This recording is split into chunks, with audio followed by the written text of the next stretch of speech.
So my name is Ashley Kamhai. I'm the founder and executive director of the Arizona Sustainability Alliance. I want to thank everyone for taking the time to join us. This is our 3-year anniversary, so we're excited to celebrate with everybody. I very much wish we could all be celebrating in person, but I think this is sort of the second best option. So I think I'm really looking forward to the panel discussion. I think that, it'll be a really lively and interesting dynamic conversation. So just a sort of 30 seconds about who we are.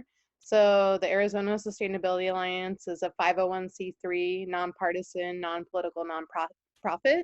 We're project-based and we have 6 areas that we work in: sustainable food systems, urban forestry, renewable energy.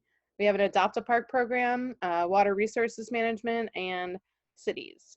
So we work mostly in the Phoenix metropolitan area at the moment in those different areas, and we're run by about 50 people that we call our volunteer staff that work somewhere between 5 and probably 50, 60 hours a week volunteering their time to make sure we can do all the amazing projects that we do. And then in addition to that, we have about 400 or 500 volunteers that do things like park cleanups, tree plantings, help of farms, and a ton of different volunteer activities. So if you want to learn more about us, you can check out our website. It's azsustainabilityalliance.com. We have a lot of volunteer opportunities. We also work entirely remotely. So we really haven't stopped at all in the work that we've been doing. Indeed, we've been quite busy over the last few months. So yeah, just want to thank everyone for joining, and I will pass it off to Colin. Ashley, thanks so much for having me today. It's a pleasure to be with all of you here and our esteemed panelists and our listeners here. So again, a couple of housekeeping items for those of you joining us here on Zoom. We're going to be having a nice conversation over the next hour and a half or two. Yes, we have time specifically appropriated at the end for questions, but you can always feel free to toss those into the Q&A box. If you're on a computer peripheral, you can go down to the bottom and see the Q&A box. Or if you're on your mobile and handheld device, you can swipe over and it's typically an option there. One thing I will ask for all of our guests joining us today within the Q&A, let's go ahead and keep all of our questions germane to the subject at hand. So if you want to reach out to the Sustainability Alliance about particular items under separate cover, we recommend you do that under a separate opportunity. For questions today, let's keep it tight to the area here. And I will use my dictatorial hand and the all-powerful mouse of moderation in order to deem questions out of order, all this sort of fun stuff. But my name's Colin. I'll be your humble moderator here today. I'm a faculty member and manager at ASU's School of Sustainability. I also do some private work over in the corporate world. I have the pleasure of serving as the chair of the city's Commission on Sustainability for the City of Phoenix. But I'm not important. What's most important are these incredible 4 panelists that you see in front of you right here tonight. They bring a wealth and diversity of information and experience. I will not tell you how many years they bring to the table. Really, they're all very young. They started working when they were like 10 years old. So when you see how long they've been working, child labor laws back in the day didn't exist. So everyone here is like barely 40. It's wonderful, right? See, yeah, exactly. I was like, thank you. Right. Yeah, wonderful. I know how to butter the bread. Thank you, ladies. Warming you up here. So I'm going to do some quick introductions here, and then we'll just kind of jump into it. So taking a look here on my screen, as I'll do it, I'll start with Elizabeth Fretheim. So Elizabeth is as I double check here, Elizabeth, the head of business development for Nikola Motor Company. So that wonderful enterprise out in the West Valley here of Phoenix that is helping to disrupt the transportation and movement area. She has all business development and sustainability for that enterprise. She's hailing previously coming from Arkansas at the wonderful organization of Walmart, where she was the senior director of sustainability on the supply chain side. I actually worked with a couple of my old colleagues, Brittany and Joby, a long time ago. I knew them from a long area. So during her tenure at Walmart, she actually helped pioneer I think it was a Class 8, if I'm remembering my technology terms here, brand new tractor trailer that really was a leading edge, looked like a spaceship with a whole bunch of wheels to significantly disrupt the supply chain. She drove operational costs and efficiencies incredibly low. So we're thankful to have you here today, Elizabeth. I appreciate doing that. Thank you. Moving on is going to be Miss Kelly Barr. So Kelly Barr and I have known each other for a long time. She is a lawyer. Let's not hold that against her. She and Michael did go to the U of A. I like her for many other things, except for her choices.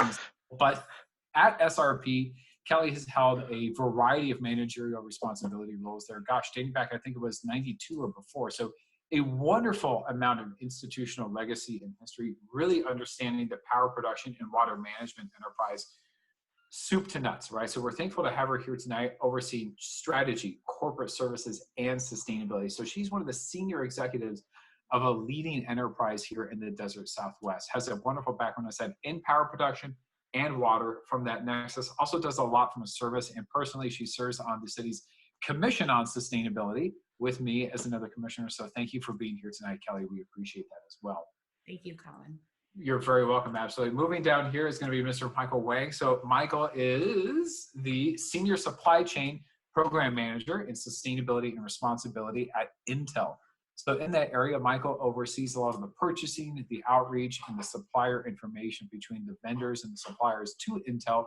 He also works a lot on the Intel Green Team. He's a very fortunate mentor as well to a particular program that ASU's School of Sustainability has from a mentorship perspective. He acts as a mentor to several mentees on a global basis here. So Michael, thank you for being here. We're looking forward to what you have from an Intel perspective. Thank you. Thanks, Colin. To my old friend, Mr. Jim Hanna. So Jim is hailing here from the Pacific Northwest, currently with Microsoft, overseeing a lot of the data center sustainability. So if it computes and it's in a building, it probably almost guaranteed falls under Jim's purview. So yes, Jim works for Microsoft. No, he has not partied with Bill Gates. Maybe he has, he just may or may not tell us that, right? You're like, actually, Bill's a really cool dude. Prior to this, Jim oversaw sustainability at a small company that you've never heard of called Starbucks, right? So Jim really helped lead a lot of their social and their environmental innovation there for many years and moved over to Microsoft within the last 2 to 3 years. So we have an incredible breadth, as you can see here already, of experience, right? From, 20 to 30 years ago, all the way up into the present. This is amazing stuff. The genesis of sustainability to cutting edge vanguard work right now is all encompassed in these 4 individuals. So I'm just gonna go ahead and lead it off here. And pardon me as I look to my side screen here for some additional notes, everybody. So we're gonna cover a lot of subject matters here today. We'll talk about some story and background, maybe some corporate leadership, operational and strategic excellence, and some fun things like governance, diversity, and inclusion. And then, my personal favorite, maybe things like public policy, advocacy, and transparency in the 21st century. But let's just start it off fun. I turn it to any one of you. Maybe we'll start with Elizabeth. Let's go into the story in the background area. You're a professional in this area. You've worked with a major enterprise in Arkansas, now to kind of a disruptive startup. What's your story and your background? How did you get to the area where you're at today? Yeah, thanks, Colin. For me, it's a little bit of a story of irony because I grew up in an oil family, moving, around the world. I have 3 brothers, no 2 of us born in the same country. Grew up mostly in Alberta, Canada, which is sort of like the, the resource hub for Canada. And, oil was kind of how you grew up, and you saw the oil derricks, and you'd see, offshore oil rigs, and it all looked pretty benign, right? Because all you're kind of seeing are these pieces of equipment above the land. Well, I took a job with an organization that did a lot of remote service work, and so was often kind of out in the middle of nowhere, often working with the First Nations of Canada. And as you know, they're real leaders in sustainability. They don't see a separation between sustainability and business. That's just how they think, and that's how they run their businesses. And I was assigned a project to build a workforce housing hotel, if you will, up in the oil sands near Fort McMurray. And I've always, loved the outdoors and loved nature and avid hiker, paddleboarding outside, all this stuff. And I go up and, we're driving up to the location where the hotel is going to be. And you literally come over the crest of a hill. You're driving up through the beautiful boreal forest. You come over a crest of a hill, and it looks almost like, a bomb has gone off. And it was so devastating to me. Like, I just couldn't believe this is what we were doing. And that's not to put blame on the oil companies, because I was obviously driving my car, and I flew on an airplane to get up and back. And I have plastics in my house, all of this, but I just really thought there needs to be a better way. And so, stayed with that project. And actually the First Nation that we were partnered with on that project was instrumental in the company I was working for, instrumental in getting us to look at sustainability differently and starting to ingrain that into how we do business. And so from there, I just wanted to find a position, and not to get into how old I am, but as I grew up, sustainability, if you wanted to do sustainability, it was sort of, joining one of the NGOs. And I wanted to kind of stay on the business side, and sustainability was starting to become a legitimate career choice. And so started looking for opportunities to do that. I did that for a little bit inside the company I was working for. We had a power generation division. So I moved over to alternative power generation, and then saw the position at Walmart. And, it was kind of like a dream job. Not only did I get to work on sustainability, but, my focus was on transportation and warehouses. And a lot of that was on energy. So I got to kind of work on the issue that catalyzed me into the industry. So, yeah, and the rest is history. I love it. That's right. Well, honestly, an amazing history from the Alberta area. You betcha. Thank you. We love our neighbors to the north. Let's pivot there from the energy industry and maybe move over to Kelly here. I mean, you spent a lot of your time and career working in this energy, power production, water area. I'd really be interested of, what's your genesis story? Where did Kelly Barr come from, and how did you end up being a senior executive at a major enterprise like this? Well, that could take a long time, couldn't it? Here's the short version. As you mentioned, I am an attorney. So I started, when I graduated from law school, I started at a law firm called Jennings, Straus & Salmon, which happened to be SRP's largest law firm. So we did a lot of the work for SRP. And I began doing government relations work. I had worked on the Hill when I was in law school, and I was kind of really intrigued by public policy. And so I began representing SRP on water and environmental issues. So I did that kind of part-time when the legislature was in session. Over time, SRP wised up and thought, why are we paying that woman billable hours when we could bring her in-house and have her do that full-time? So I moved over to SRP. I served as their legislative counsel and represented SRP on water, energy, and environmental issues. From there, I went into regulatory affairs. I led the regulatory affairs work at SRP. And then probably about 15 years ago, moved over to the environmental group. And that's where we stood up the sustainability group for the first time. And it's kind of a funny story. Our CEO at the time, it was such a new term and people really didn't know what it meant, and it was kind of newfangled. So they required us to call it stewardship. We were the stewardship department. And but little by little, we reminded SRP that really a lot of what we were already doing was all around sustainability. We're a public power entity, so we're not for profit. So we're all about the communities we serve. We want to provide them affordable, reliable, and sustainable power and water. And so it's really now become the fabric of SRP. And in my view, it's really become kind of the business model for SRP. So that's, as Colin, as you mentioned, after environmental, I was promoted to being a direct report to the CEO, and I'm responsible now for strategy, the corporate services group, and sustainability. So it's a great spot to be in. I love my job. It's a really cool job. It really helps us. I love being able to think about what the future looks like.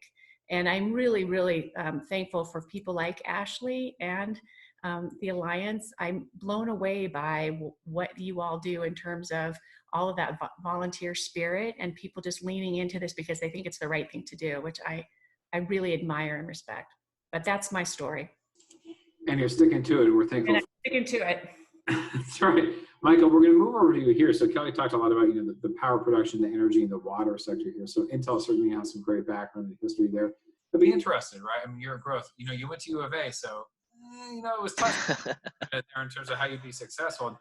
The world still can't pan out. I'm sorry, this is going to happen all night long. My apologies. It will stop it. But Michael, would you walk us through a little bit of your background and how you've ended up where you sit now?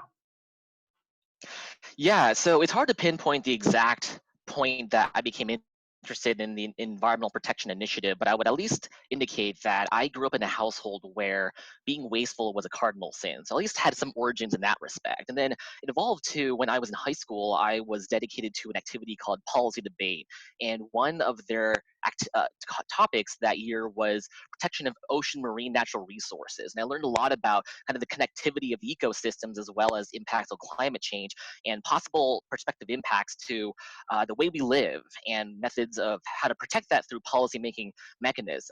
I would also say that I really am into cinema, so watching movies like Aaron Brockovich and The Civil Action with John Travolta was really a motivating factor to see the dramatization of how sustainability and environmental protection could help people and protect the way we live. I moved then to the University of Arizona, starting in my engineering degree of chemical engineering. And unlike ASU, the chemical engineering department at U of A combines the chemie with environmental engineering. So a lot of professors there had a lot of interconnection with applying chemical engineering principles to environmental protection. So Professor Blowers, if you guys know him, is someone who's very passionate on modeling and simulating global warming potentials with theoretical modeling, as well as applying reverse or activate or advanced oxidation procedures for organic materials and whatnot. So after having some experience in that field, I got an internship at ATK Launch Systems, which is a major aerospace company that develops rocket propellants for NASA. So got in the environmental operations department where they disposed of environmentally sound manner some old rocket propulsion systems, which typically involves just strapping a linear shape charge to it and detonating it to deactivate the reactivity nature of hazardous waste there. Exactly. So I got a job at Intel and started off as a hazardous waste engineer, learning about certain hazards of chemicals. So taking that chemie background and then applying it to the proper disposal of it, and learning about how to manage hazardous waste tank systems as well as solid waste in that respect. So every element of this started off in the compliance element, the legal requirements. So regardless of people with passion and sustainability or not, these are legal requirements in this element, but then got tagged on a project in which some of the supply chain materials groups wanted to understand the total life cycle of these plastic reels that were used in our assembly and test operations. So they tagged me because I had an understanding of the way our solid waste and hazardous waste management practices worked at a company. So learning and doing some audits of facilities within the area of how plastics are disposed of and the certain business practices within the manufacturing floor. So after getting connected with them, I started having a much bigger interest on the supply chain world, wanting to understand how do you manage suppliers, the contract element, the flow through of materials between the purchase of it to the disposal of it at your facility. That interest sparked my desire to get an MBA, and after graduating in the supply chain field, actually geared my career away from environmental protection to be understanding more of the core supply chain elements. So specifically targeted the contracting and supply chain management with supplier relations and negotiating contracts in that space. So after doing some core supply chain work for 4 years, I found an opportunity to combine my background in environmental engineering with and the supply chain element into supply chain sustainability, where now we work on things like forced and bonded labor, sourcing conflict-free minerals, and environmental protection on the supplier side with carbon, water, and hazardous materials. Well, so I can summarize that. That's pretty incredible there, Michael. So I want to say, like, you're like the sustainability rocket man. Okay, I can see big bouffant hair, or like rocket man for sustainability. So that. You know, what Michael's actually going to do is 7 p.m. or 7:30 at the Grapevine in Old Town Scottsdale, because remember, we're allowed to go out. He's actually going to slay a karaoke set tonight with a mask. It's going to be amazing. So please be safe, stay 6 feet away, and listen to Michael's incredible rendition of Elton John. From a policy base, over to Jim here. So part of Jim's background while he's at Starbucks is what was being the chief environmental lobbyist, right, for the world's largest coffee company, right? And if that wasn't awesome enough, he's now over at Microsoft. I mean, this guy's done some amazing stuff. Xanterra Parks and Resorts, right? He hung out with Yogi Bear, right? Hey, boo boo, over in Yellowstone. And that's Jellystone National Park for any of those old enough to remember Yogi Bear. So, Jim, let's turn it over to you. What's your bit of background? Hey, Colin, thanks for the invite. And the good thing is, I'm glad I'm going last because I'm definitely the oldest of the crew. And when I graduated with an environmental science degree, there was really no such thing as corporate sustainability.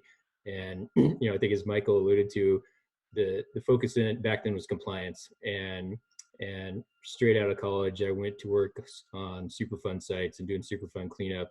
And, that was really the name of the game back then. Everyone with an environmental degree either, went to work for an NGO or went to work on Superfund sites for consultants. And there really was no this thing around corporate sustainability. But it's interesting because there was this epiphany, I think, among corporations and other entities back then that, like, man, if I would have just invested a little bit up front, I wouldn't have been paying for these massive cleanups later on down the road. And frankly, that was the onus of environmental sustainability among corporations. And that was really the beginning of that whole movement, was how can I stay out of jail and how can I avoid stop paying fines?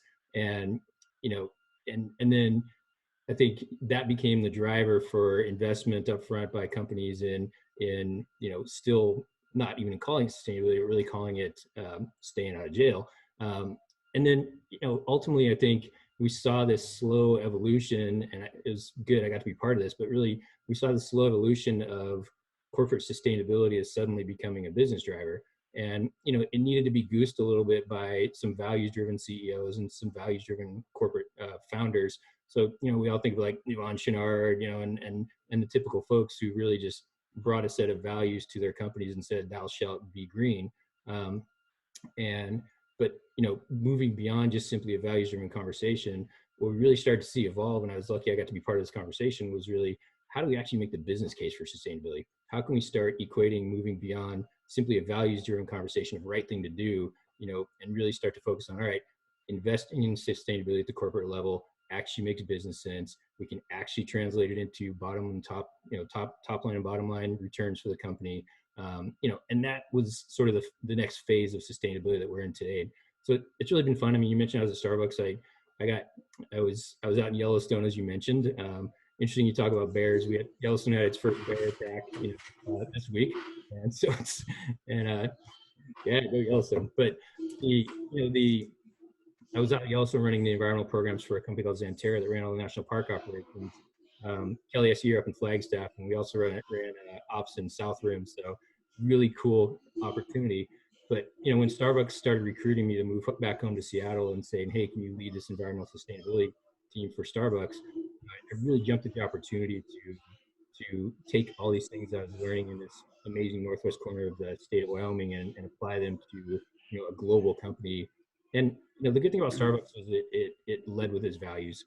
And to work for a company at the global scale that really looked at embedding sustainability and responsibility, everything that they did was a fantastic opportunity. And I got to spend 10 years leading that company's sustainability initiative. And then another Seattle-based company, our friends at Microsoft, called me up about 4 years ago and said, "Hey, we're starting this brand new team around data center sustainability."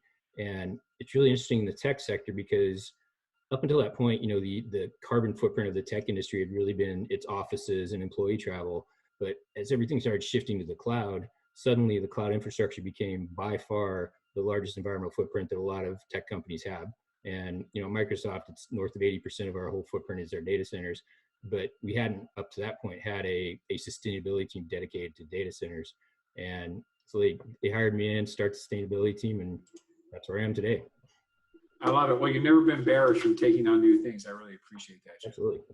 See what I did there? Come on. Eh? Okay. Mm-hmm.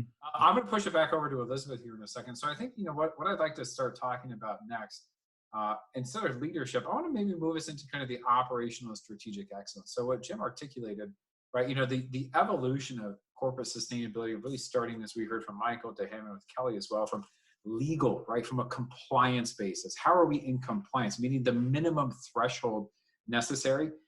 Lovely other great lawyer words like, material, right, and mitigation, all these sorts of things. From an operational basis, right, so we saw this evolution of a value set of what we want to do, trying to prove out the business case. So Walmart has a wonderful history of driving this from a fiduciary perspective in order to make cogent change, also with a great policy orientation. And now at Nikola, I'm fascinated. Do you have some history and some stories that you maybe want to share with us of how you've been able to show sustainability paying off, right? Certainly from a major enterprise, but now certainly Nikola is a major enterprise, but more from a startup perspective as well. Maybe you could share some of your thoughts on that. Yeah, absolutely. You know, it's funny as you talk about that shift from the sort of environmental compliance forward. We had this conversation at Nikola not just the other day of what's the difference between sustainability and environmental compliance. You know, for people that aren't really in that field. And you know, I said for me, sustainability is kind of, it's more proactive. It's going over and above just what your your compliance obligations are. But you know, going back to Walmart, maybe just touching on there a little bit. So I spent about 10 years at Walmart, as you said, leading sustainability for the supply chain division. So I focused on both our transportation fleet as well as the distribution center. So I know a lot of the things that Jim and I'm sure Michael are working on from the built environment. But when I came into Walmart, we had a public commitment to double the efficiency of our fleet over the span of 10 years, so between 2005 and 2015. I joined in 2009, so almost halfway through that goal. And you know, we were still trying to figure out how do you define fleet efficiency, what's in, what's out. How are we doing it? What are the strategies? What are the tactics? All of those pieces. And so as we started to dig in, you know, I think at that point, it was still seen as something kind of nice to do, sort of outside of the business. Well, as we defined what fleet efficiency was, for us anyway, and started to look at what the impacts of achieving this goal could be, you know, that's when the business really started to catalyze around it. It still took some time for sure, but over the span of that 10 years, you know, we estimate that we saved ourselves about $1 billion per year against the baseline. So being able to work on the fuel efficiency of the vehicles, and that was what, interestingly enough, that's what everybody was most excited about and most interesting, was what were we going to do to the trucks themselves. And in the end, we found out that was actually the smallest contributor to us achieving that goal. So we really had to look at the entire ecosystem. So it wasn't just about improving the fuel efficiency, which included, you know, working with the drivers on not, you know, pedal to the metal all the time, limiting their idle, all of those things. It was funny, the drivers, we talked about driver behavior, and the drivers really didn't like that terminology. They preferred, you know, driver skills or driver techniques, which I can totally understand. But it really ingrained in me, and how you categorize or just name some of these things can be important in getting, you know, the engagement of the people that you need to. But that was really the smallest piece of it. We had to engage, you know, the rest of the division to look at how can we get more on every trailer, because the more we get on every trailer, the fewer trailers we need to send out there, the fewer trucks that are running, all of those pieces. How do we reduce the miles that we run? So making sure that those trucks are taking the most efficient routes, which again was kind of a complicated thing, because if all you're looking at, you know, it's the most efficient route versus the shortest route. Because sometimes, especially when you're dealing with a vehicle of that size and weight, going a couple of extra miles on the highway at highway speeds when the truck is using a lot of its own momentum is far more efficient than sending it through town with a stop and go, you know, between the lights. So it really took the entire division to dig in and make sure that we were doing the right things and not kind of having unintended consequences. That doesn't mean we didn't have, you know, occasionally we hadn't thought through, like I said, at first we just looked at what's the shortest route that we can take. So it really took all of us to get in, and when the business saw again that we could save that much money, you know, we started looking, then we dug in more on the distribution center side, and how could we get past, you know, before that, sustainability was changing the old lights into the LEDs, and it was kind of, okay, good, we're done.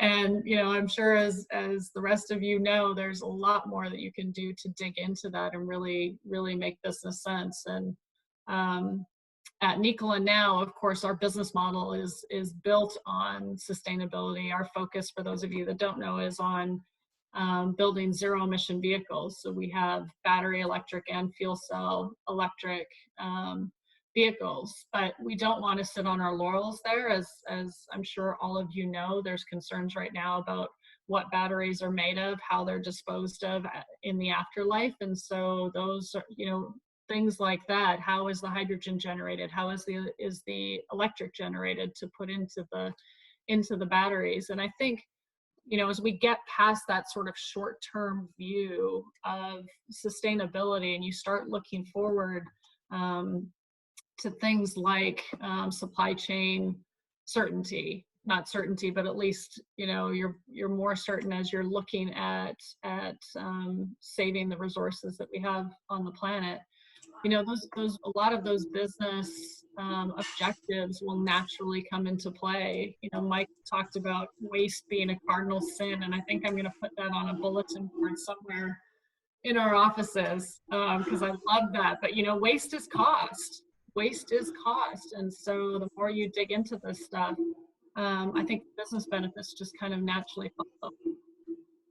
Well, I agree. There's no such thing as waste, only resources. You know, you mentioned a couple of things. I'm going to move over to Kelly here because I think Kelly's answers here could be an interesting bridge between the operational and strategic excellence, really moving into a corporate leadership and ethos here. So, you know, you mentioned a lot of things, Elizabeth, about efficiency and the low-hanging fruit, but then it was that moment when things became material to the organization. So we really started saying, aha, this is not only material, it's demonstrable and material. Oh my goodness, not only should we be doing it, we should be doing a lot of it.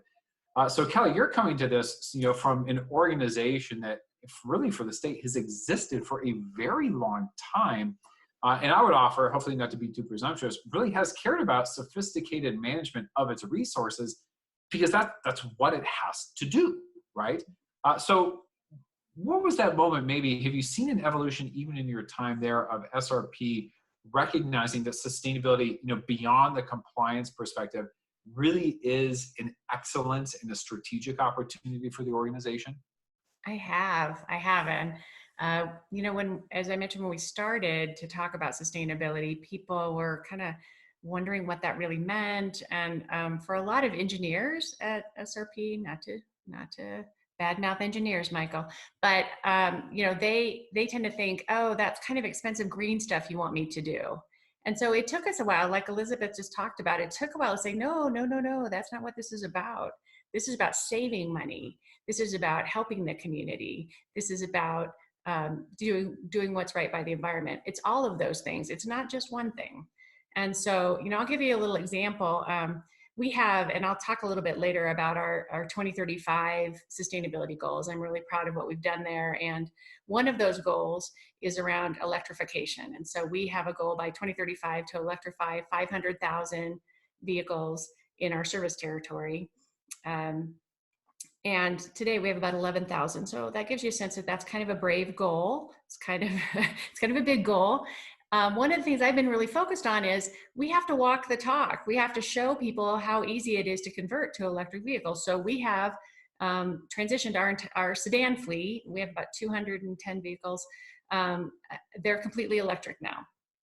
And the way we did that was to show that we would actually save money by doing that. While the cars are a little bit cheaper or a little bit more expensive in the front end, the maintenance and the fuel is a lot less expensive.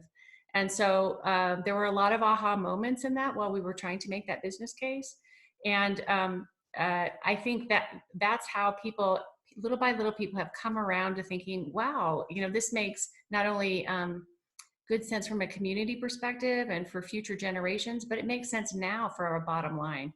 So as I mentioned before, Colin, when I got responsibility for the strategy group, one of the rationales behind that was sustainability has become a business model for Salt River Project. We are looking through the lens of sustainability at everything we do because of the environmental component, the economic component, and the community component.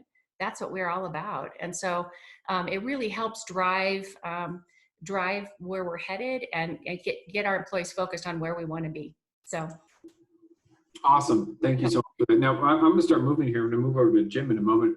Moving a bit more towards kind of the corporate leadership piece, right? You know, Jim, maybe we can go back certainly to Xanterra, but maybe focusing on your very significant tenure over at Starbucks. So we're all familiar with the Bucks, right? Howard Schultz, kind of rock star CEO, really starting to push this stuff.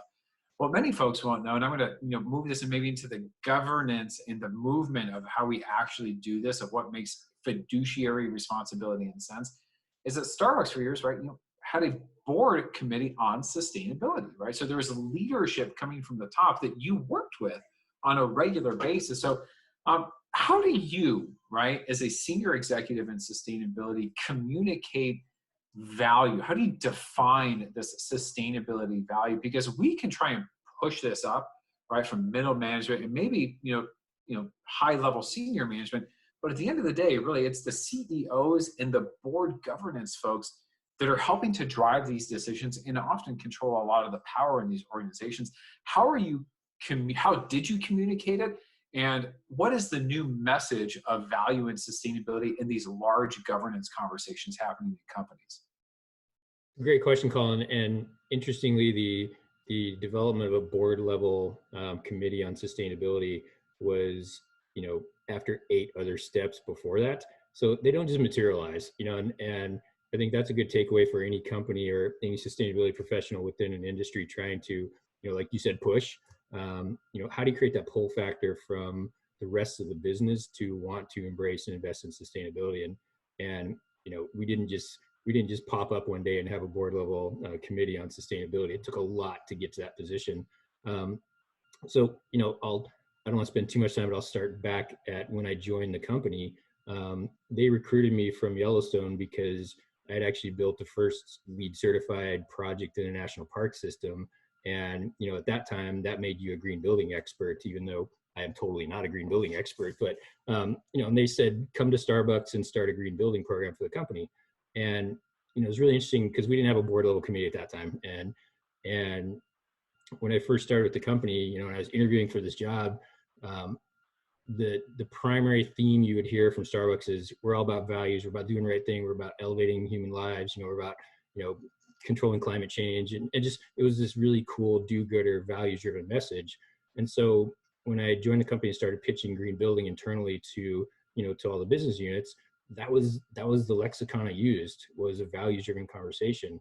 And, that was actually almost my last week at Starbucks, because what ended up happening was you went to all these different business leaders, across the different business units, and they said, literally, hey, that's nice, kid, but here's the 5 metrics I'm measured by, and you ain't on that list. And, it really came down to, even in a values-driven company, the inability or the ability to translate sustainability work into business metrics, and into how does an investment in sustainability versus something else actually contribute to the success metrics of a person in operations, or a person in HR, or a person in supply chain, or et cetera.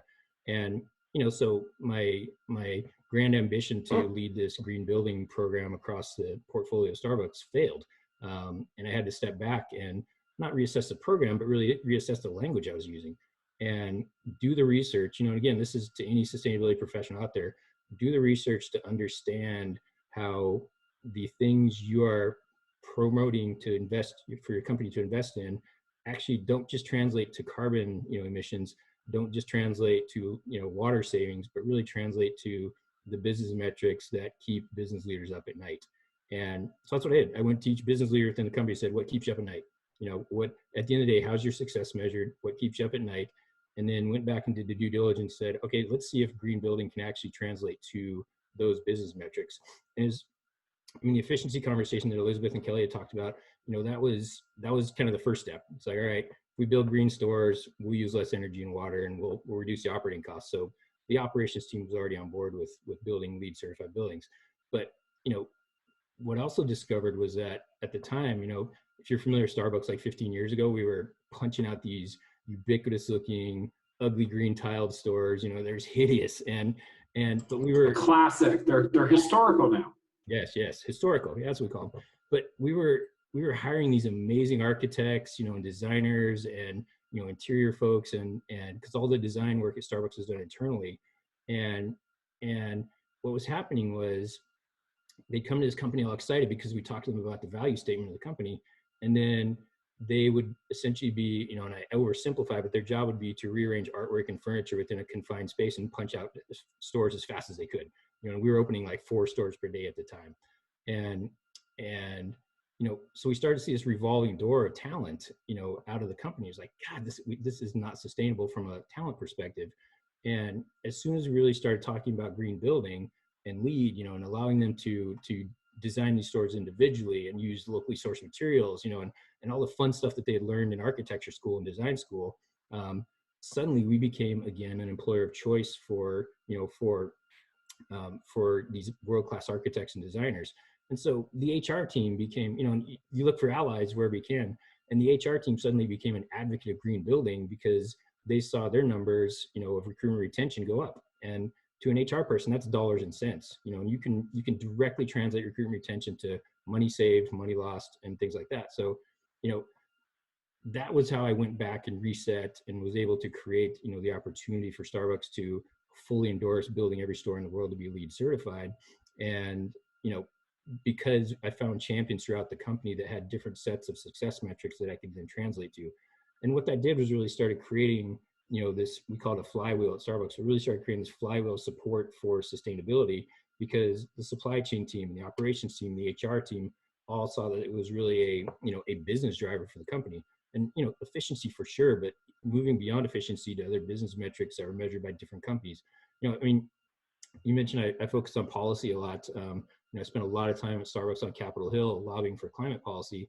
And to Starbucks, you know, climate policy was all about supply chain. And it was really looking at, all right, we have the supply chain of coffee.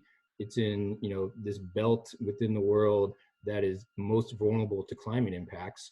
And we were already starting to see impacts from climate change on yield, quality, all these different things, you know, within the coffee supply chain. And we essentially said, look, if we're going to grow this company, you know, at the rate we want to grow it, this supply chain needs to be able to grow at the same pace. And so if we don't invest, you know, now in climate change, we're going to see a plateauing and a decline of that supply chain and not be able to maintain our growth perspectives. So absolutely is about climate change, absolutely is about the values of the company. But from a supply chain team's perspective, it's just about how do we maintain the growth of that supply chain? Suddenly we're climate champions, you know, and you have the endorsement of the company and Howard Schultz and others to, you know, to go lobby for climate policy that others at the time really considered radical.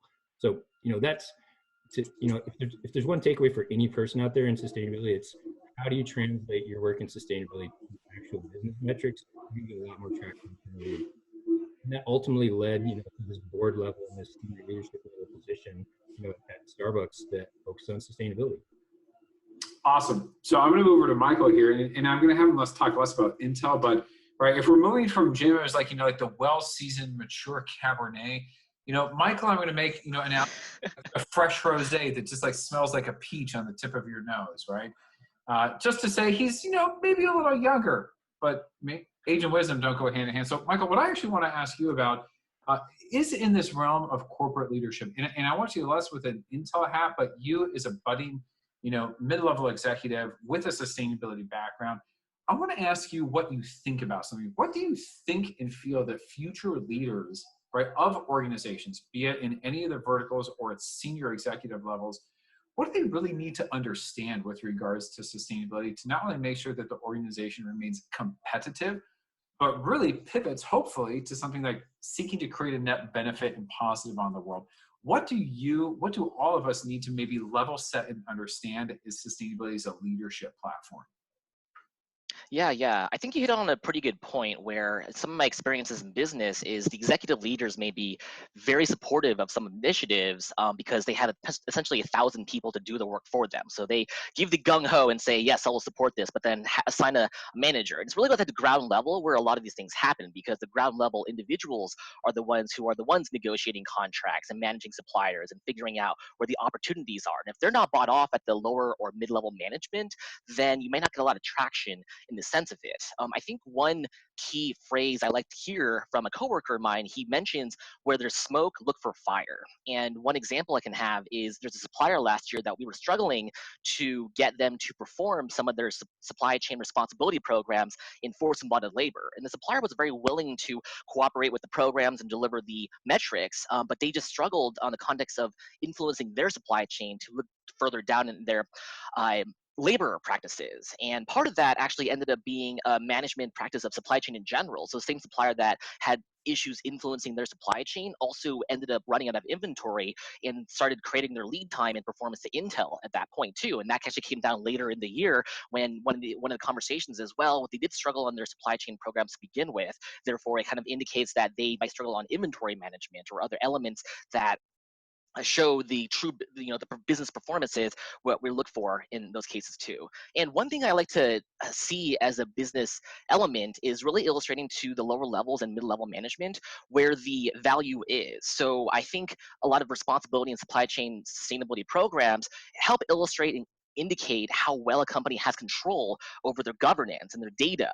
One good example is the COVID situation had countries locking down their borders and restricting imports from areas around the world. And if you don't know where your supply chain actually functions, then that becomes a problem when it comes to meeting your customer requirements. So in our world, we do scoping based off of where suppliers are at. So Malaysia has issues with forced labor, and there's mines in Malaysia related to minerals that we like to make sure that they're responsibly sourcing those at the smelter level. And then China has issues, Japan has issues. So understanding, kind of having the map and the data of where things exist actually help enable how we managed issues like COVID, when companies starts restricting borders and restricting flow of movements of people as well as goods in some of these areas too.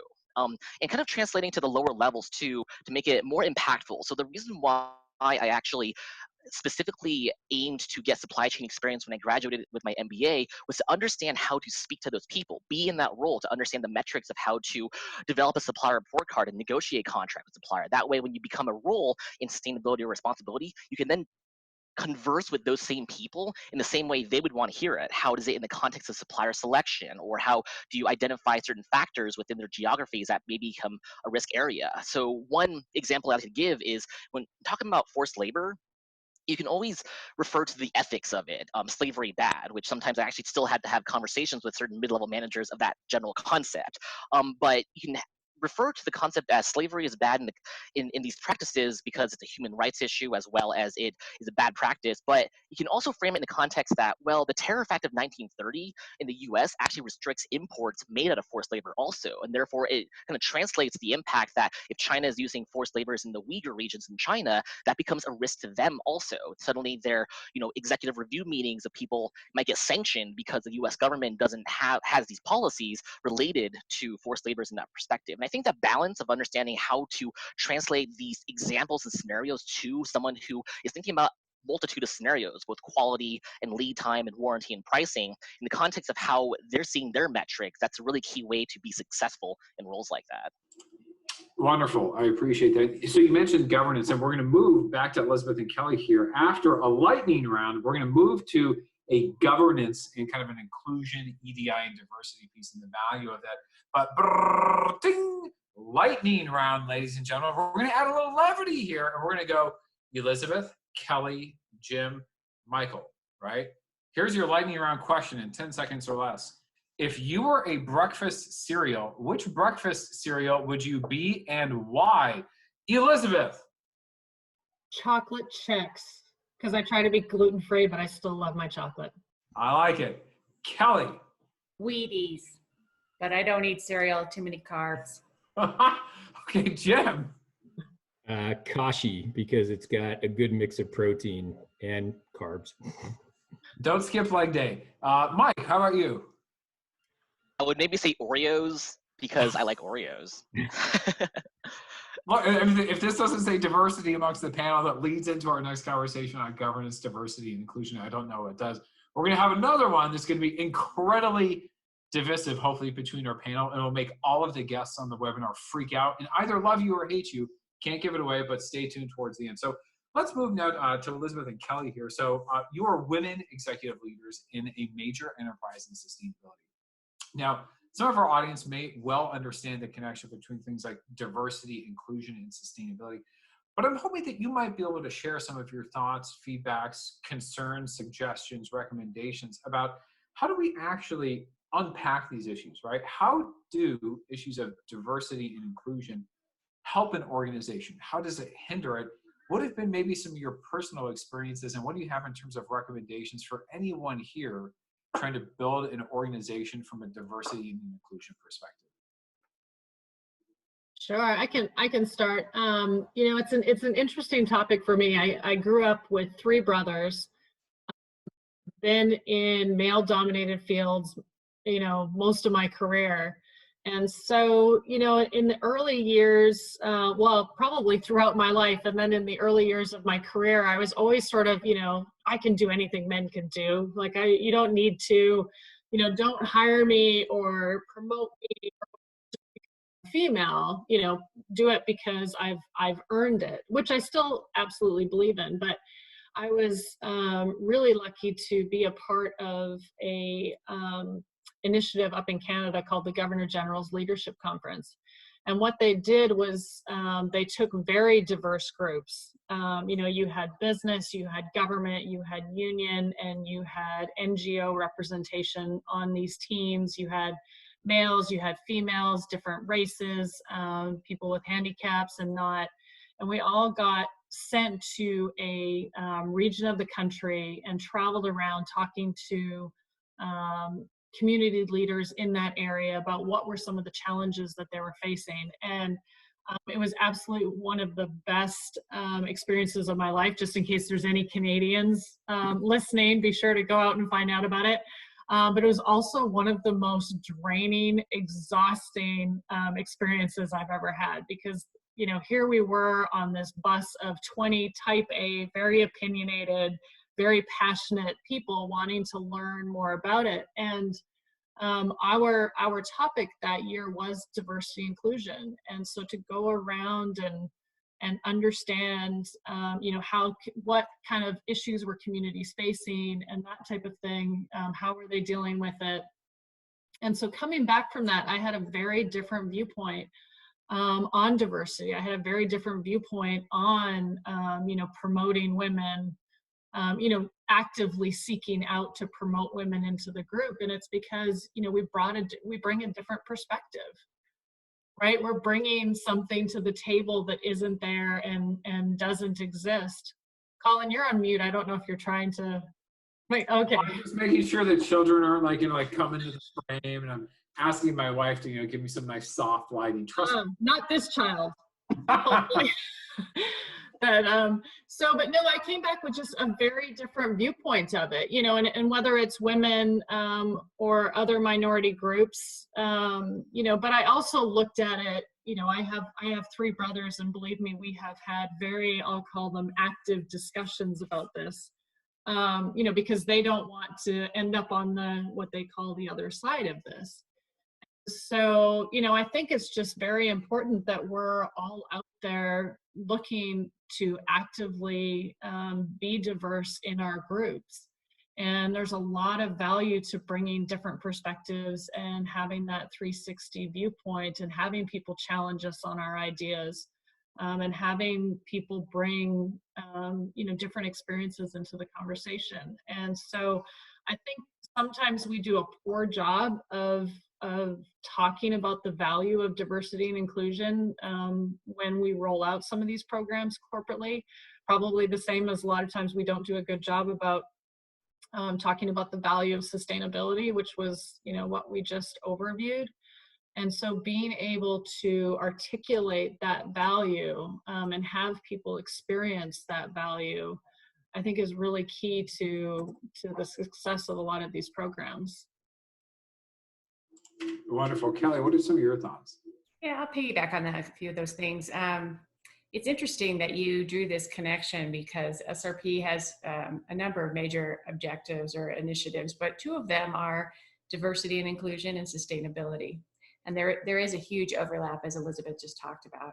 So the HR group reports to me as well, and we have in the last couple of years rolled out a very significant, very robust D&I program at SRP. And our demographics do not, unfortunately today, represent the communities we serve. And so we know that's something we need to work on. And so we have endeavored to do that. And, sometimes when you start to roll that out, some people get nervous about that and they think, well, that doesn't include me. You're trying to set me aside and bring other people to the table. And what we've tried to explain is, no, we're just trying to get everybody at the table and let everybody have a voice, because certainly in sustainability, the best ideas come from having a broad cross-section of folks around the table talking about the problem and then rolling up their shirt sleeves and trying to figure out how to solve it. And so we know we will arrive at better solutions if everybody is represented: women, people of color, people from diverse backgrounds, people with different perspectives. That includes everyone. So I think that there is a huge overlap there. I think that it is an expectation, quite frankly, of the communities we serve that we look more like them, and we're actively endeavoring to do that. Awesome. This is going to start. So thank you for both of that. I appreciate that. You've heard, right? So this is coming out of one of the chief lawyers of the organization had a strategy hearing like, well, gee whiz, we don't represent the organizations that we actually serve. And we recognize that, and we need to change that, right? So thank you for the candor. I know it's not an easy and common thing, right? We're getting more to transparency and disclosure here in our conversation. Jim, I'm going to push it to you, actually. So as a global enterprise, right, you are dealing with things on a massive scale. And while your practice area may be in more data centers, I know you work with a lot of these colleagues. Okay. How is Microsoft in global organizations, how are they being impacted from a diversity and inclusion basis? Because certainly there are requirements here, right? California has passed laws, women on boards. But I mean, Microsoft operates in this place called Europe, right? Which tends to have a fairly more progressive or aggressive, depends on your orientation, public policy stance with regard to things like stipulating even diversity and inclusion. So what are you seeing from major, large global enterprises from an ED&I perspective? Where's the puck going, to quote Wayne Gretzky? Yeah, and we also operate in Asia and Africa and South America and probably Antarctica as well. So just go ahead. Sorry, yeah, I just take this. No bragging there, Jim. Not at all. But I mean, I kind of see D&I in the same lens as sustainability, is that investment in sustainability, we have to make that linkage to the business and to the, to ultimately return to shareholders, profitability of the business, continuation of the business as a viable entity and profitability. And, D&I is the same thing. I mean, we need to be able to first, frankly, answer the why question. And often I see a lot of entities and companies skip over that why question and just say, oh, we have to invest in sustainability because it's the right thing to do. We need to invest in D&I because everyone else is doing it, or because we've been regulated to do it. And what we ought to be doing is stepping back and answering, which frankly now are some obvious questions and some obvious answers of, investing in D&I and having a diverse workforce, being very inclusive with the people you hire, absolutely contributes to the bottom line of your company and absolutely contributes to the profitability of your company. And, as a global entity, we've been able to demonstrate that, I think, at Microsoft, where, we have a very, very diverse workforce that is representative of every country in the world. And, we have this mantra within the company of we don't care where the talent comes from. We want to have the best talent in the world working for our company. But you have to also create a culture internally with the company that, is inclusive, that also, is welcoming to multiple cultures and multiple ways of thinking. And, that's where the strength really comes with a strong D&I initiative, is you get perspectives that you wouldn't otherwise get by a bunch of white tech bros, running your company, which, is frankly the history of our industry. And we'll be the first to admit that. And, I think we saw and we continue to see the ramifications of a tech industry built on white bros, and I know this is being recorded and I may not have a job tomorrow, but that's the nature of and history of our company. And we've been able to see, the negative ramifications associated with that to our, both to our business ability and our ability to attract and retain amazing talent. So, I don't like to see companies skip over that why question, whether it has to do with sustainability or D&I, because giving yourself permission to answer that why question first gives you much more penetration into really making the deep, strong, and committed investments to D&I, so that you don't have to rely on, a European regulation forcing you to have women on your board. You just know that that's good for your business, and you don't have to wait for, some other activist organization to jump all over your company because, your workforce doesn't reflect your customer base, as Kelly said. You just know that that's good for business. And, I think companies need to quickly mature into that space and understand where it's really critical for the success of our companies. And like I said, return to our shareholders, that a diverse workforce is really extremely valuable to the bottom lines of our business. So, again, I think I like, frankly, what a lot of the European countries are doing from a regulatory perspective, because it creates a catalyst for companies that are too lazy to do the business analysis, and it forces us into a place where we need to be anyway. But for those companies in the US, at least, where, our regulatory infrastructure is quickly being decimated, I think the ability for us to make the business case for it is even more critical in the United States, where you don't have that regulatory baseline that's pushing us to do the right thing. Awesome, thank you for that. So I think you bring some really interesting points. Diversity is all around us, right? But things like inclusion and equity, or how we purposely include that and value that into our daily operations. Diversity is everywhere, and it's something that we should celebrate.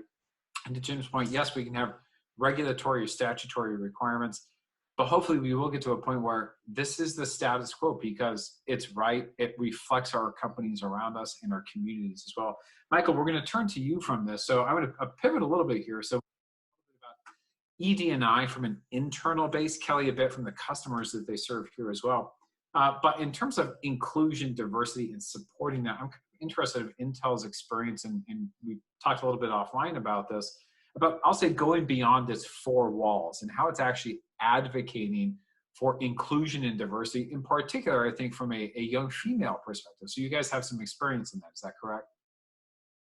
Yeah, so I used to run the employee resource group at Intel. We have these ERGs, which are similar to clubs in schools, that help promote some of these D&I initiatives. I was the president of the Next Gen Employer Resource Group, which was geared more towards the new hire and intern crowd, help creating a sense of community and ensuring that the voice is being heard of that population that may not be as senior at Intel. Intel's very supportive of the Women at Intel's network, WIN, and they have a lot of sponsorship in relation to the processes and systems, as well as funding for programs. I know we both have conferences, the Next Gen Group and the WIN Group, and WIN has a lot more money in that respect to things, and that's to help promote the idea that Intel is a great place to work for URMs and women in that case. To throw a pitch out there also, Intel recently released our CSR report for 2030 goals, and that one is aimed to increase the number of women in technical roles to 40% and double the numbers of women in underrepresented minorities in senior roles by 2030. So there's metric base where we establish that, as well as processes being established to ensure that we're vetting the right candidates and finding the right opportunities for women and URMs in these spaces also. I really like also to build off on the perspectives that people took on the diversity of viewpoints that people have. I think one area that I can show kind of the value and the diversity of perspectives to illustrate the programs is in the conflict mineral space. There was a speaker series that we had with the program manager at Intel, and we were having discussions about Intel's execution and implementation of the programs in compliance to Dodd-Frank, as well as some of the above and beyond initiatives with the Responsible Minerals Initiative. And one of the participants of this started asking very detailed questions about the way we vet NGOs and some very detailed elements. And we found out that he was from Cameroon, actually, and he asked some questions related to, well, how do you know these NGOs are actually vetted well enough and whatnot. And a lot of our work that we do are in office spaces. And we ended up talking to him offline. And so one of the points he came across was we had the website with all the documents and procedures, the programs established. And he basically asked the question, oh, do you have this in French? And we looked at it, and the answer was no. And a lot of countries that are impacted by conflict minerals areas are French-speaking, French former colonies, and areas from those things too. So we were able to actually identify gaps in not including certain even language requirements as part of that, because these documents were published in Chinese and English and the kind of major languages, and French is a major language. So the fact that it was not published in that language was actually shocking to me too. So having people included as part of these conversations and opening up these programs to other elements actually, one, gives you gaps in your programs where you can better the execution of, but also you can then leverage the resources now. So if my program managers needed to reach out to a smelter or a facility that is French speaking, we can now tag the populations at Intel that are from this areas in Africa and French speaking to help leverage and be successful at ensuring that the cultural elements are incorporated, as well as the language barriers are not so harsh. No, thank you so much for that. I think that's a really interesting thought and consideration. I'm going to move a little bit now. So we're at about 6:08. Just a reminder, everyone, make sure we're sticking our questions in there. We have some great things. I'm not ignoring you, just to make sure you know that. We're going to hold some of these maybe a little bit to the end. If they're particularly detailed or specific, our panelists may have the ability under separate cover and order to respond to those. But thank you. A lot of these interesting things. And let's make sure we keep these at the appropriate level. Not necessarily asking for trade secrets or what size shoe they were, because that would be strange, okay? Elizabeth, I want to move it back over to you, and I want to start transitioning some of our conversation into the public policy advocacy, transparency, and I'll maybe even just highlight reporting in there as well. So, Michael talked about Intel's recent 2030 goals, and really Intel has been a great leader in integrated reporting from a sustainability perspective. I'm fascinated about your history and your thoughts on this, coming from a major publicly traded enterprise that really over the last 20 years has been, right, a leader from sustainability operations disclosure. Project Gigaton, you name it, all these sorts of things, and it's reporting. So I'm interested of how you think the role of reporting, disclosure, and transparency helps move or catalyze sustainability, where it was and maybe where it's going now between public and private companies. Sure. I think it's interesting, your last piece of the last part of that question, the public versus private. I go back to you can't manage what you don't measure. So you just think about, there's obviously benefits externally, and I'll maybe get to those, but internally, if you move from, I was reading an article the other day just about, the difference between CSR and ESG, and the comparison that was made with CSR was, you're just kind of doing these things and you've got these programs going and you point to these programs, whereas ESG is really asking you to put some metrics behind it. And, I think that reporting, even if you're doing it externally, for external purposes, or that's the driver, being able to dig down and really look at the benefits that you're having and making sure that you're measuring them, helps catalyze the efforts in itself, and kind of see where some of the gaps are, where we could be doing better.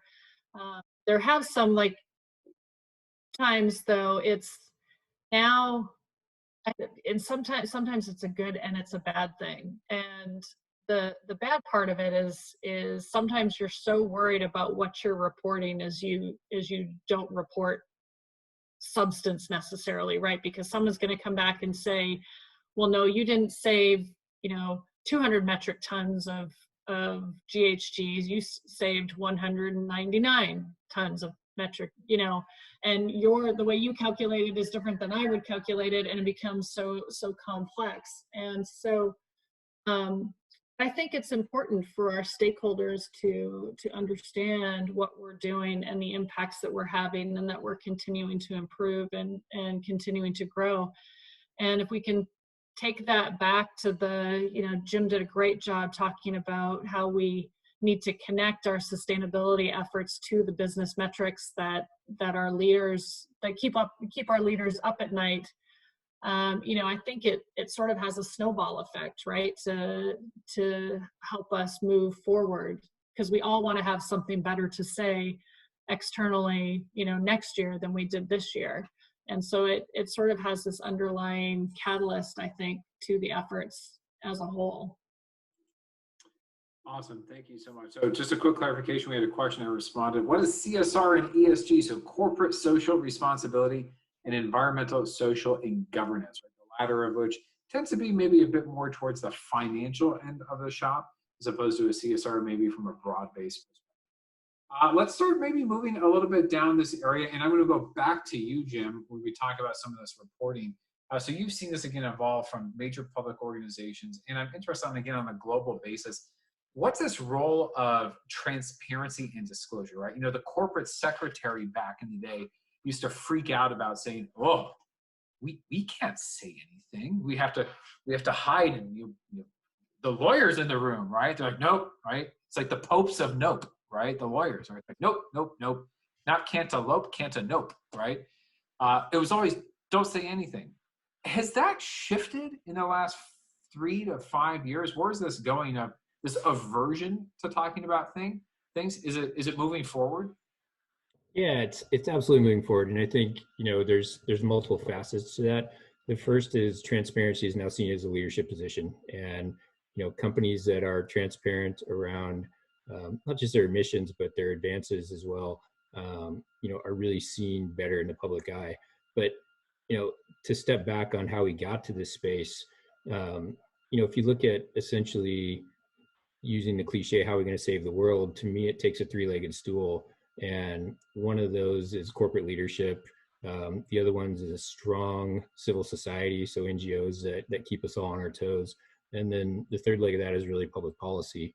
And I think what we've seen over the last decade, at least here in North America, is kind of an erosion of that leg of public policy as one of the safety nets around sustainability. And what we've seen because of that, frankly, is a step up of the public, not the public sector, but the civil society sector and the NGO space, a real step up of activism and utilizing some of the technology advances that we've seen over the last decade in social media, and really taking advantage of that to create a forced transparency of corporations, which is a good thing, because it's really helped fill that gap where regulation in North America has fallen by the wayside. And nowadays, transparency is really seen both as a badge of honor, but also as a necessity, because we really want to try to avoid, as companies, those gotcha moments. We want to avoid campaigns against us. We want to avoid being the target of campaigns through social media and shareholders and other things like that. And I think what we've seen is that legitimate, honest transparency really helps companies establish themselves in a leadership position. And that doesn't mean turning out CSR reports, they're just PR pieces. It really means taking your licks when you deserve them, but also taking people on the journey of how you're going to get from point A to point B. Because one of the things we always see with CSR reports are these grandiose 2100 targets, and in 2100, no one's going to be around to remember whether or not you put a stake in the ground on a particular target. But the critical part of, for me, corporate transparency is what's the journey you're going to take to get to that point, and how can you share that journey with others so that you can help them understand where leadership opportunities are, avoid the minefields, avoid missteps, and be transparent about your missteps in the same time. And that's really where we start to see from consumers an uptake of spending. We start to see from NGOs a shift from a negative to a positive perspective. And I think, to Elizabeth's point, that's where we also start to see in the reporting phase, where if you only make 90% of a really ambitious target on your CSR report, if you've been transparent along the way, people are going to applaud you for that, and they're going to understand that you did the best you could, but you only achieved 90%, and they're not going to crush you for not making a sustainability target. Whereas if you lack transparency and you say, we're going to be carbon neutral by 2070, check back in 2070 to see if we've actually achieved that target, that's where you really start to create, I think, a sense of distrust with companies. And so, nowadays, transparency has really become a way to, I think, to mitigate NGO action, to really help consumers understand that you're aligning with their value, which is critical for sales and critical for stickiness when it comes to the brand, but also a way to, like I said, make up for that gap in the regulatory framework that, especially in North America, we've really. Thank you, Jim, for that. I think that's really insightful. Kelly, let me move the football over to you here. So, Jim mentioned taking some licks and keeping on going, right? In this not being defensive, but saying, you know what? Gosh, sometimes there's a little medicine. Kelly's like, God, Colin, what are you going to do here? So, I mean, not SRP, obviously, but really, I mean, there may be some actors in the power production, and we'll call it the utility sector, right, that may have had some licks thrown at them, right? They might have been chastised a bit. They might be some tough medicine that they have had to take or maybe still need to take, right? What's your thoughts and role with regard to this transparency, right? So I mean, we talked about, Elizabeth, you don't meet the goal, you get chastised for it. Jim talking about the transparency, we lead them along the way. I'm interested in your thoughts, and I'm not asking you to speak for the entire utility sector here, but certainly one that can have, the stinging rebuke of everyone's ire here and warm glow of their contempt. What do you think about this, right?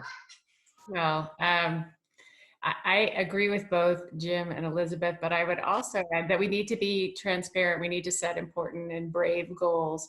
But I think there's a difference between transparency and engagement. And I think the real solution is not only being willing to be transparent, and to your point, Colin, when you've messed up, say, I messed up. We made a mistake here and we're going to fix it.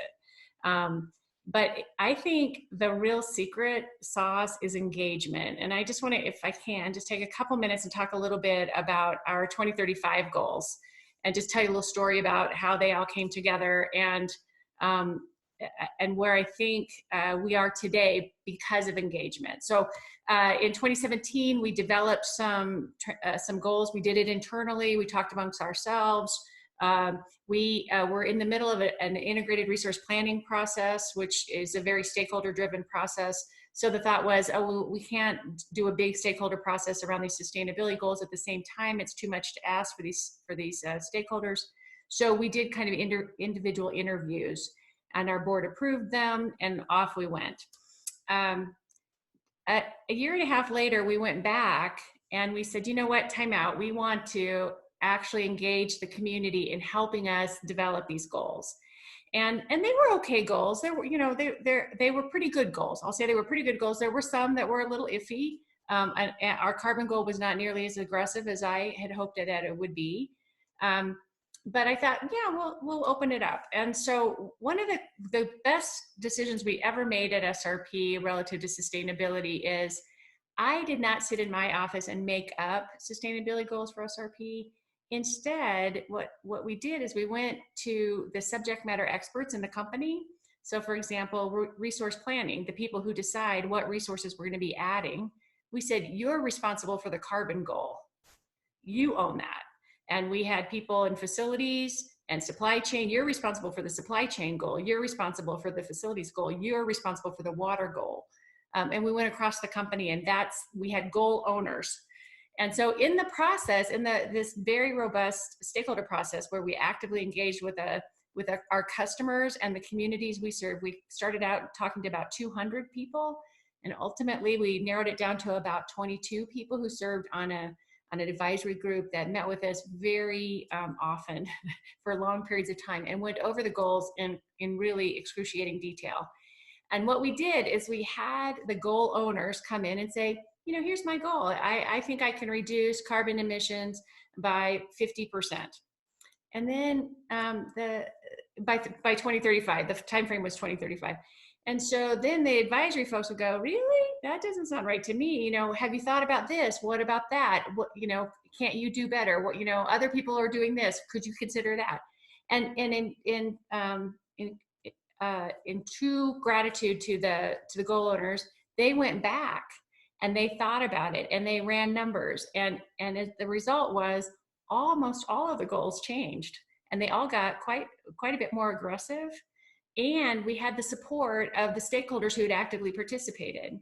And I think to Elizabeth's point and to Jim's point, if we don't quite make something, we have very aggressive goals around electrification. I talked to you about it, the 500,000 EVs by 2035. We have a water conservation goal. We have a carbon goal, which is more than a 60% reduction by 2035 and a 90% reduction by 2050. what we're going to do is we're going to meet very often annually with our stakeholders and tell them how we're doing. And I think that engagement, the fact that they really helped us arrive at much better goals, they're supportive of where we are, and we feel very grateful to them for their support, but also we feel obliged to try to do our level best to make sure we meet those goals because we jointly develop them. So I would say that's really where that's the secret sauce. That's where the magic happens, is that engagement and the back and forth and the, you know, can you do better? Can you try it this way? And to have the openness to say, yeah, I think that's a better idea than I had. I'll do that instead. Hey, Kelly, Thanks for that. Yeah. Kelly, I'd much rather you exceed or not meet an aggressive goal than exceed an easy goal. So good on you for doing that. I'm really proud of the process we did, and I'm really super proud of the goal owners, because really, you know, that they do own these goals, and it does help, you know. And when we were talking about how you can embed sustainability in your organization, we're all pulling in the same direction now because we all have goals and we're all trying to help everybody successfully meet those goals. So it really was magical, and it's been a huge transformation at SRP. Hey, Colin, can I share one quick story around transparency and engagement that worked? Please go for it. So when I was at Starbucks, there was a huge issue going on with Ethiopia and coffee production over there, because the government of Ethiopia actually runs all coffee production in that country. And Oxfam, you know, which is a major NGO globally, was running a campaign against us because of, you know, a position they had around what ought to be the solution in that space. And so we got this long letter from Oxfam from a guy named Hank Kempfer. I don't know if you know him now, but he's a close friend now. But it essentially said, here's 9 things that Starbucks is evil about, you know, when it comes to Ethiopian coffee farmers. You know, and the typical corporate response would have been, you know, to have your PR team draft something that says, we take our responsibility seriously and look out for the lives of coffee farmers around the world, and some generic crap, you know, that a lot of companies generally turn out. But instead what we did was said, you're right, and, you know, here's 3 things you missed on the letter that we're also doing wrong in this space. And, you know, the response we got from Oxfam was, holy crap, you know, it's like, that's what we want to hear from companies like that. And we, you know, that opened the door for us to engage with that organization, you know, to solve this problem together. And then Hank ended up actually working for us via a consultant. So, yeah, I mean, Kelly, you're right. Transparency and engagement are so critical. Well, you know, it's like, you know, when you get that bad grade at school, it's like, you know, owning up to mom and dad as opposed to them getting the report card, always the good risk mitigation issue. Totally own it. I don't know about you, but I didn't get the ruler. I got the meter stick when I did something wrong back in the day. So we're going to take another lightning round in a moment before we start going into some really fun and juicy stuff like lobbying and public policy. Woo-hoo-hoo-hoo-hoo.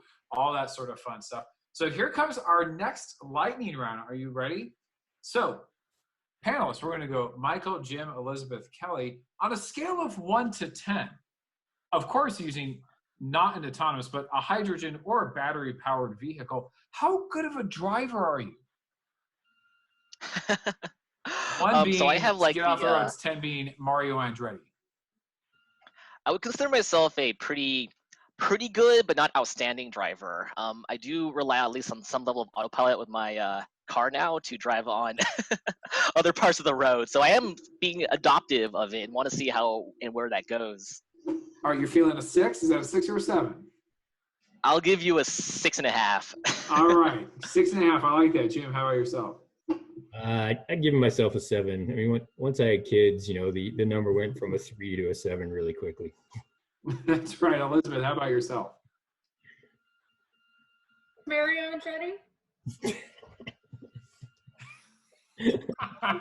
I'm kidding. Okay, probably an 8. That's what I'm loving about electric power change. It's just that torque. Like it. Get up and go. Kelly, you've got some electric car goals at SRP. So how are you feeling about your prowess behind the wheel? Yeah, I have to walk the talk. So I have an EV, and to Elizabeth's point, it's a very fast EV, and that's a problem. So I would say I'm probably a 6. So that's lawyer speak, that she's invested in the local economy from red light tickets. No, I'm just kidding. We're just going to leave it at that. So we're going to move on here to some maybe a little bit more juicy stuff of the role of companies within the realm of public policy. So we're seeing some good questions. Again, I'm not ignoring them. I want to find the right time to put these in, maybe at the end. But now, because I don't want us to be Pollyanna-ish on this conversation, I'm really interested in maybe some of the pinch and the pain points that we've had here as well. So we're going to do some more public policy work. We'll flex in a couple of questions, and then we're going to have our last lightning round before we get everyone out here for a wonderful 3-day weekend. Okay, so panelists, let's move to here, and rather I should say our final piece will be inspiration, but let's talk about some of this public policy area. So let me frame this. Just this last week and a half, a wonderful organization audience called Ceres, C-E-R-E-S. There's a wonderful woman named Ann Kelly there, who's their head of government work. They built a large coalition of major organizations that have called upon the federal Congress in order to essentially build back better. So given some of the major issues happening now in a global pandemic and where all businesses are at, right? We're seeing this very significant recession, if not depression. When we come out of this, what is our role and responsibility in order to move forward? So this is a strong lobbying NGO that has moved forward to help press with a large consolidation of businesses to tell our federal leaders, hey, if we're going to spend money and build back, we need to do so in a smart perspective.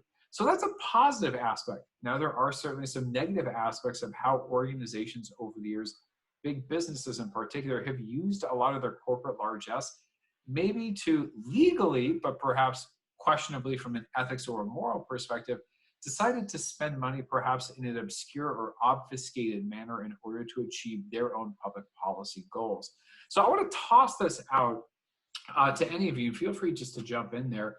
I'll keep it big. What do you feel like is the role, maybe historically, of companies as it pertains to public policy and advocacy? And has that shifted in the last couple of years? And is it going forward? What are your all thoughts on that? And if everyone remains quiet, that means they don't want to talk about it, and we're just going to move on to the next subject. Pick someone.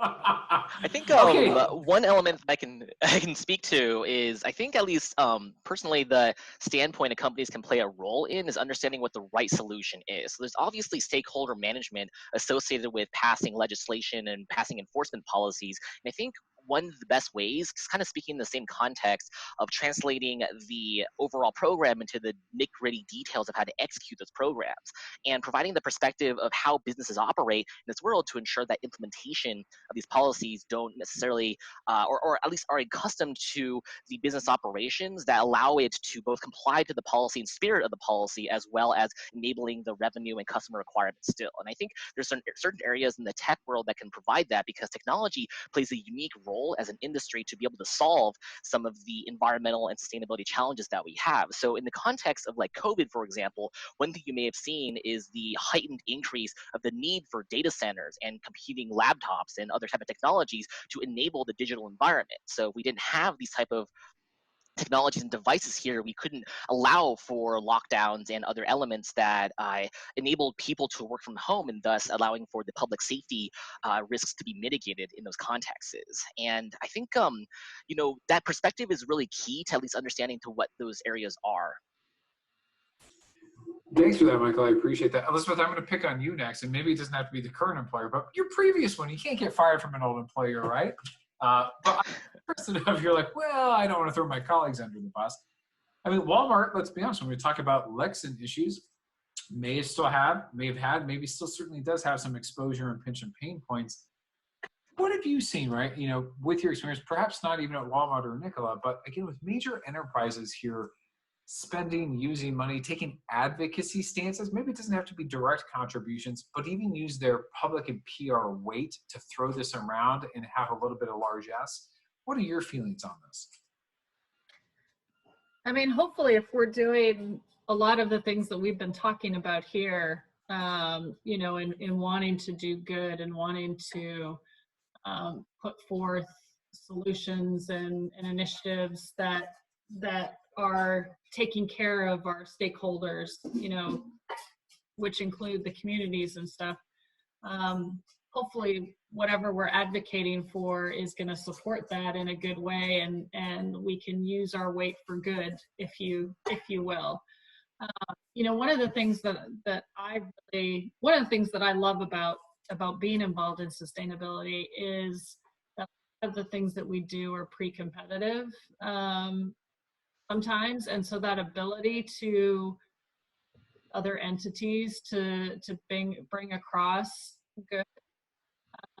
I know Ceres often has brings these together to sort of put a consistent message, give a consistent message to policymakers.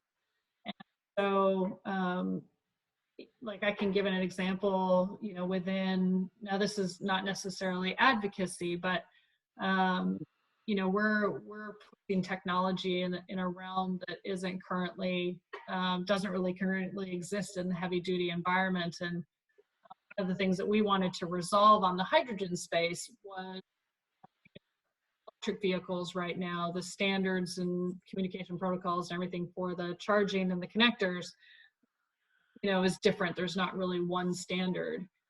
And so, we're teamed up with that are also, building vehicles in the hydrogen realm standards, and then to take those and lobby to, the SAE and ISO, et cetera, so that we have one standard that everyone benefits from, going forward. So I think obviously you can find bad examples, bad actors in this arena if you want those, but I also think there's a lot of opportunities for us to do good with some of this advocacy. The weight and the size and the capability of some of the organizations represented here, again, if we're doing it right for our stakeholders, may have better impact than an individual on their own trying to do get that same change.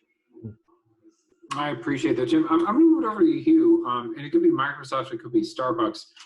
So I'm interested, again, with a kind of a global portfolio here as well. And previously, have you ever experienced, where organizations are speaking out of both sides of their mouth, right? Or maybe you're advocating for one area.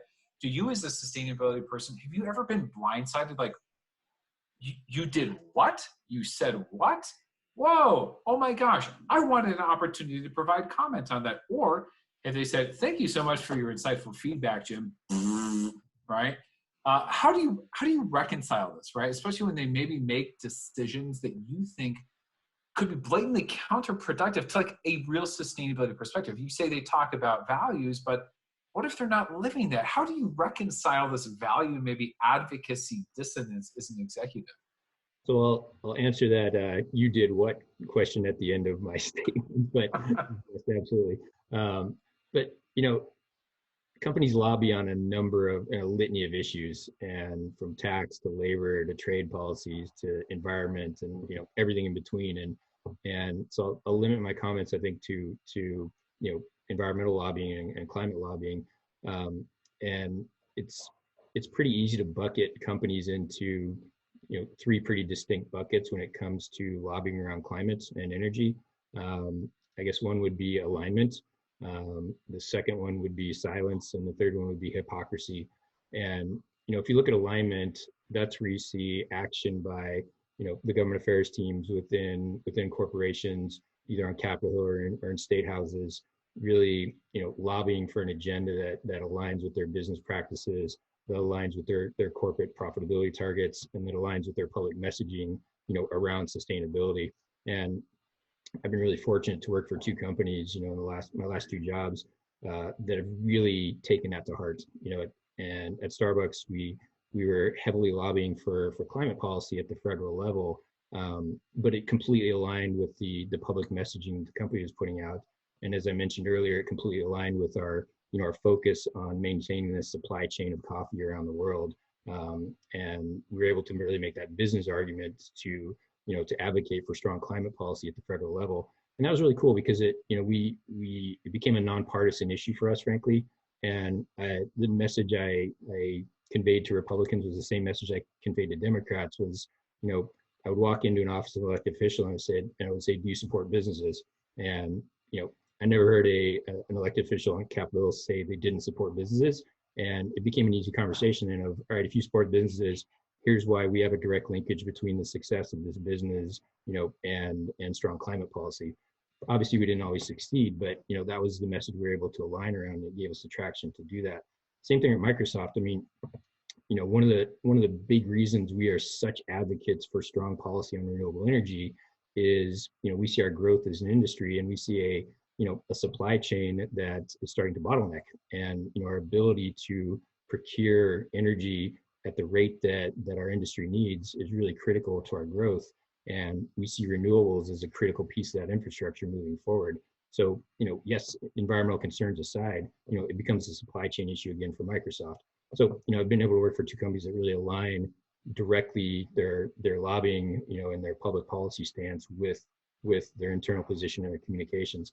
The next bucket really is silence, where, I think you see there's a significant number of companies out there that have a very strong public persona around, internal investments in sustainability, public statements around how climate change is such an important issue, and energy and water conservation are such important issues, but really sit on their hands when it comes to lobbying, either on Capitol or in state houses. And that's an internal decision those companies make to not engage in that space. And there's many reasons for them to do that, and I won't question those. What I will question though is the third bucket, which is hypocrisy. And that's, I think, what Colin, you were getting to, where you see very strong public statements from a company around the challenges of climate change, around their internal investments, around renewables and sustainability, and reducing their carbon impact. And then they go and fund shadow organizations or lobby directly, against climate policy. Because I think that creates the scenario where, again, getting back to that three-legged stool I talked about, where public policy is really critical to scaling sustainability outside of the do-gooders. And if you're acknowledging, I think, climate change is a challenge, or just all the other environmental challenges we make, and you're making internal investments, and then you go around and fund,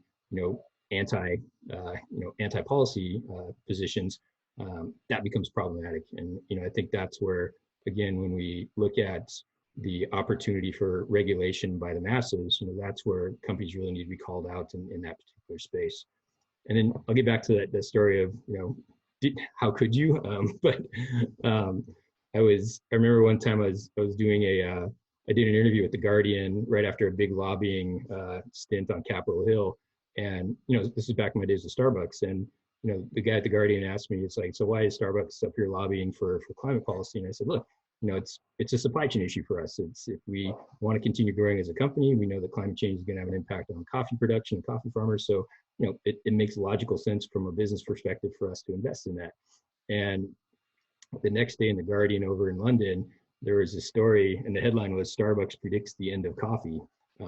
And that was when our investor relations team, the lawyers, all the leadership, everyone else, and my face was up on Fox News saying, this guy from the left coast is trying to scare you, into thinking that coffee is going away and stuff. So that was the only moment where I actually had a "what the hell did you do" conversation internally. But other than that, we had good backup internally from the company.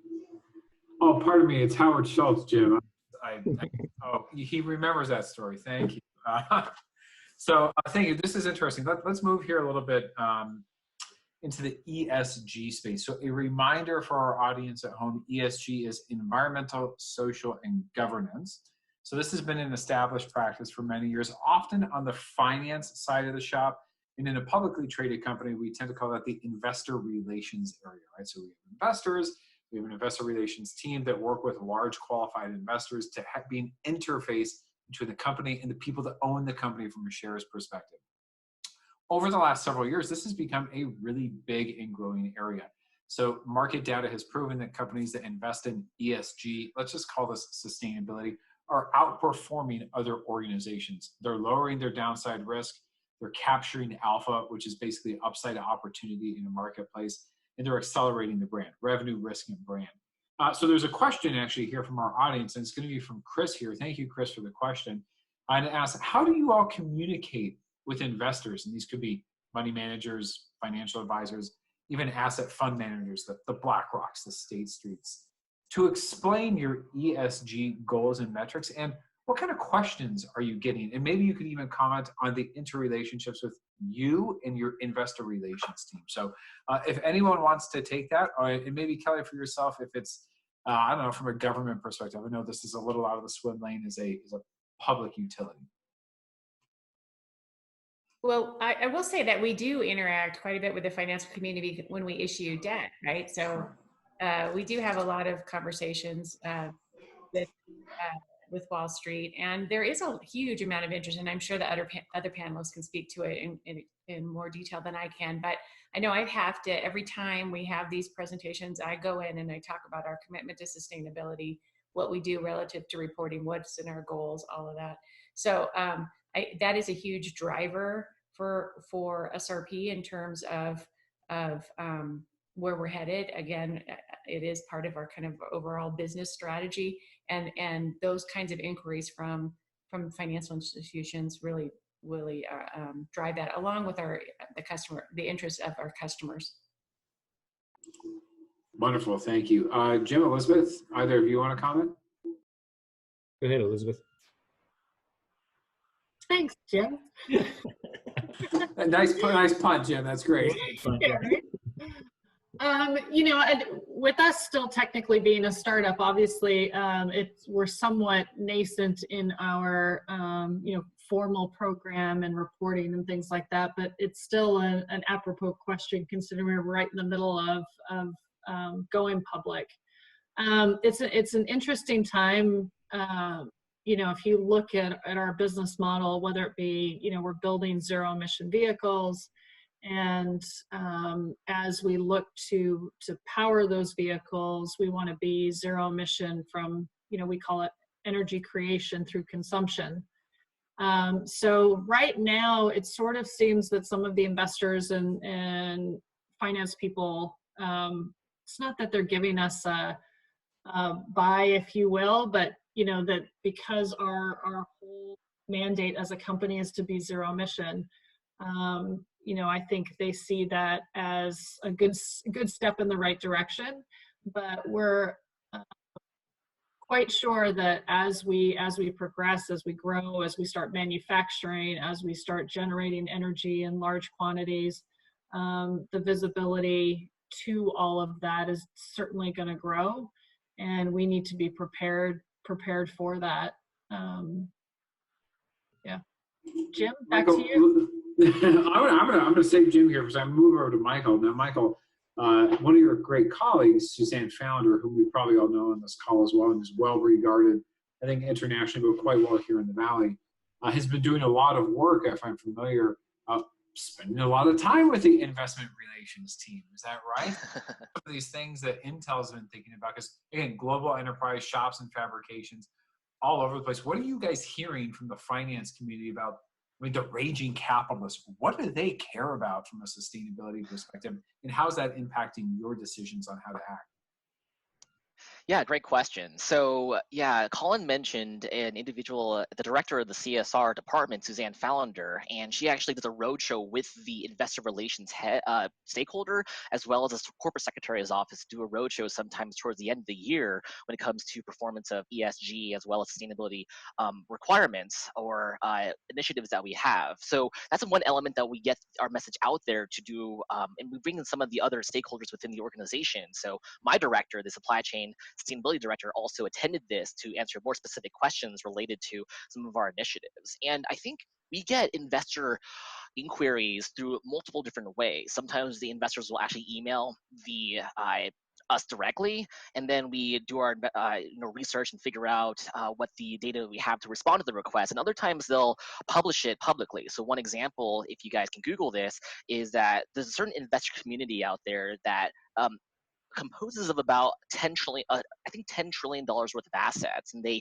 are very focused on the CDP, the Carbon Disclosure Project. And when we see publications like that, we'll review the list that they call out and find out if our suppliers are in there. I remember one example at work is I was reviewing this list and found one supplier that we use on this list, and kind of thought to myself, like, it's kind of weird that they're called out because they're a big enough supplier that we require them to do all the CDP requirements in that space, and ended up talking to them about, like, hey, by the way, like, we know you fill out this requirement for us, so these investors can go find out what this issue is. And it turns out that the CDP program has both like a customer's membership as well as an investor's membership, and they paid for the customer's membership to give us all the data, but they just failed to pay for the couple $100 it takes to disclose to the investors. So we basically asked them, like, hey, do you guys mind releasing the information to the investors? And they're like, well, we don't want to spend $500 to do that. And I was like, oh shoot, like one of those things where you kind of identify the maturity of a company because kind of they do the bare minimum sometimes versus do they understand kind of the risk profile. And that's something that we do as Intel, is to help educate our suppliers on enabling them so they can then manage their supply chain as well as understand their own risks in this area also. Excellent. I appreciate that. Jim, what about yourself from a Microsoft perspective? What are you hearing from the ESG finance community? Well, I mean, this is frankly a space that's begging for standards. And, that's really the biggest challenge is, if you look at the way corporations report their financial returns, there is a locked in set of standards around that. So when we do our 10K, when we do our financial reporting, all these different things, we're all snapping to a set of existing standards that the investment community uses so that they can create a like for like comparison between Microsoft and Google or Starbucks and some other coffee company or whatever, and it allows them to make educated decisions on which companies they're going to advocate for investing or make that investment themselves. And the problem right now with ESG is while we're getting there and maturing, it's still a bit of the Wild West. And so the investment community doesn't know what questions to ask. And B, it's like CSR reporting where it's still a voluntary initiative. It's often left to the companies to decide what stories they want to tell or what metrics they want to share around ESG. And it really creates a situation where the investment community doesn't have the ability to create like-for-like comparisons. So, while it's emerging, I think among SRIs, and sorry, you're gonna have to type in what an SRI is, but while it's emerging among socially responsible investors, I think we've demonstrated a history of where companies that have strong ESG performance are obviously doing better financially and their stock returns have been higher. There's still not that set of standards for your everyday investment firm to be able to say yes to this company, no to this company, or they're trending in the right direction on this standard, or they're trending in the wrong direction on this particular metric. So, we really, really need an accepted, embedded set of standards within ESG that we can all snap to and report to really, I think, elevate it to the next level of just moving from niche to really just part of everything we do. So that then ultimately when we file our 10Ks, it's just a required component of our 10Ks every year, and people will see our metrics tracked over, year over year. Well, thanks for that from everyone here. So I'm going to frame this to the audience. When the finance people start catching wind of this, folks like BlackRock and State Street and Vanguard, these asset fund managers, be it from an index or an equity side, that really are in charge of managing large amounts. We're talking large amounts of money. BlackRock is 7.4 trillion just itself, if I recall. And really, help move mountains here. When they start caring about this from a financial performance, organizations are going to snap to. And to Jim's point, yes, there is a lack of standardization to help create this apples to apples. So while it's moving, there's a lot of area in order to help really make it move forward. So we're getting towards the end of our conversation. We are going to have a final lightning round that is going to be divisive, which will be a lot of fun. But now I want to kind of move towards hope reigning eternal, right? So there's a lot of stuff going on with regard to COVID-19. A lot of us are in a funk. Hopefully you're all doing safe and well here in our audience. We all do care about you. I want to ask our panelists, before our final lightning round question, two things, right? It's going to be what gives them hope each day. And then we're going to have our lightning round, and we're going to close this off with a call to action for all of you, as this is the third annual celebration, right, of the Arizona Sustainability Alliance, which is a great organization that does amazing work here in the state of Arizona. I'm going to ask all of our panelists, what do they want out of the audience members over the next day? What do they want to do tomorrow, 6 months, in the next 5 years, right? So how are we lighting a fire under all of you in order to help be sustainability change agents in our community, domestically, locally, internationally, etc.? So we're going to go right now to our last lightning round, and then we're going to go with this. Are you ready? So lightning round here. Get ready to have people love or hate you. And this is a binary choice. So don't try and weasel out of this, okay? Right? I don't care who you are. Your corporate lawyer cannot save you on this one. We're starting with Michael. And the question for everyone is going to be Star Trek or Star Wars? Star Trek. Jim. Star Trek classic. Elizabeth. Star Wars. Okay, Kelly. Star Trek. Okay, 3-1. I like it. Okay. How can you I know. go against the Ewoks? Have you Elizabeth, seen The Last Jedi? Elizabeth, I'm just going That's to actually talk a like good point. this for the whole rest. I'm going to do a best Shatner moderator impersonation the whole time. All right, so lightning round is over. Hopefully, some people love you, some people hate you right here. Some people are freaking out. Oh my gosh! But let's move to this. Your last questions, panelists: Michael, Jim, Elizabeth, and Hannah. Excuse me. Michael, Jim, Elizabeth, and Kelly. Going in this order here. What gives you hope each day? And then what do you want this audience to do over the next day or the next couple of years? Let's go with you, Michael. Yeah, that's a great question. I know one area that if you're a professional in sustainability that you can get dragged down and jaded with some of the elements of emails or system issues or influencing organizations. And I think actually seeing the list of attendees and the passion within the organization or within the community is very motivating in that respect, knowing that people out there are appreciative of the efforts that you do and as well as the educational element too. So that's a key part. And what I would indicate as a method of helping out is when you are empowered to make change in the organization or in your world or community, make sure that when you can arm yourselves with the tools and necessary knowledge to do so. So kind of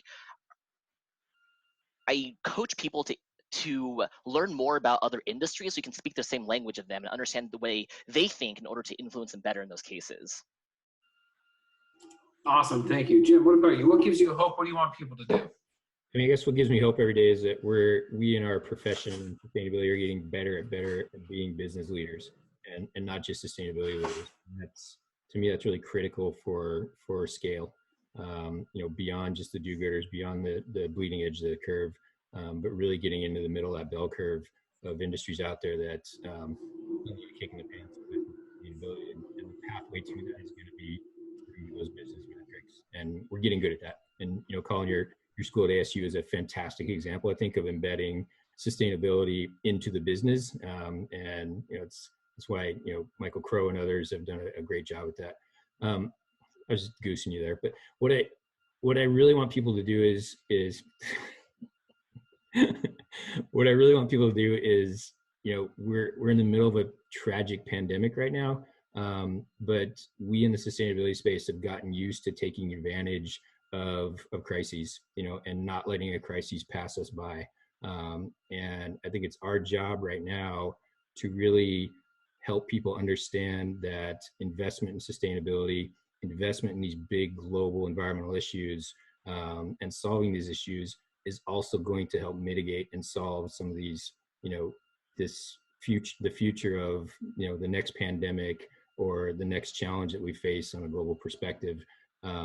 And I've been a little disappointed in a lot of my sustainability professionals, watching all the posts on LinkedIn and all these articles and stuff saying, well, this is the time for us to rethink everything, and I think that's absolutely true, but it's really up to us to lead that horse to the water and shove that horse's face into the water, and not assume that it's just going to organically happen, because it's not, because people who don't think the way we want them to are going to continue doing that. And people who are thinking the way we want them to are going to continue doing that. And if, this notion of we're going to rethink society and we're going to rethink the way we do things, we're going to rethink all these different things to be more sustainable or more human focused, more human centric, that's not going to happen organically. And we can't just talk about that as an opportunity. We have to shove that horse's face into the water and make sure that happens and be deliberate at doing it. It is time for the horse of a different color, so let's go over to Elizabeth. Thanks for those words of wisdom, Jim. Thanks. It's funny, I was just looking at the picture. I feel like I'm so red, so just in case somebody thinks I'm about to pass out or whatever, I think it's just the lighting here. I'm not about to have a heart attack. So what gives me hope? I love the fact we talk about embedding sustainability into an organization, and more every day, at least I'm seeing individuals within the organization that don't have sustainability in their title are coming and wanting to know how can they impact. And that's, I used to talk about, I know I've done my job in sustainability when I've worked myself out of a job, I don't necessarily believe that anymore. It's just like, you know, safety. Somebody needs to be there to shove the horse's face into the water, you know, and to guide along and be the experts and help people along. But I just love, you know, the fact that there's so many more people asking, you know, what can they do? How can they help sustainability within their everyday jobs? So that's what gives me hope. And maybe that leads into, you know, what I hope people will do, and it's be that change. You know, it's not just something that corporations need to work on, and NGOs and different organizations. We need to be the change and change your corner of the world. Don't worry, you know, try and change the world, obviously, but that overwhelms a lot of people, and I think kind of paralyzes them.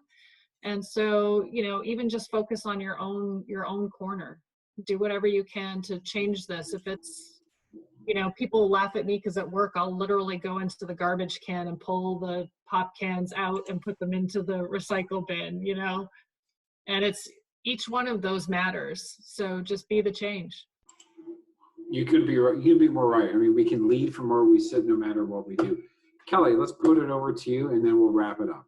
All right, I would simply say that a few months ago, if anyone would have told us that we would lock down the world and people would go home, stay at home, and we would close down the economies of the entire world, we would have said that was impossible. Absolutely not possible.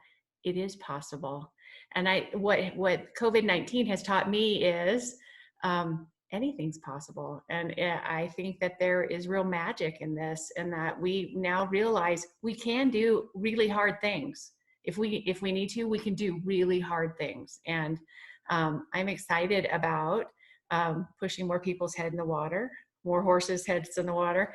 But I really think that we can capitalize on this. We can leverage this and get people to think differently because it's possible.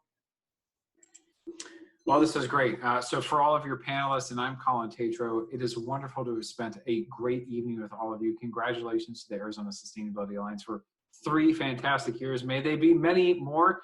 You just heard, we covered a lot of things here, ladies and gentlemen, from story and background, leadership, operational excellence, gosh, governance, diversity, and inclusion, public policy, advocacy, transparency, reporting, and finally, this inspiration. So don't let this just be the 30-year celebration. Let this be a charge to all of you.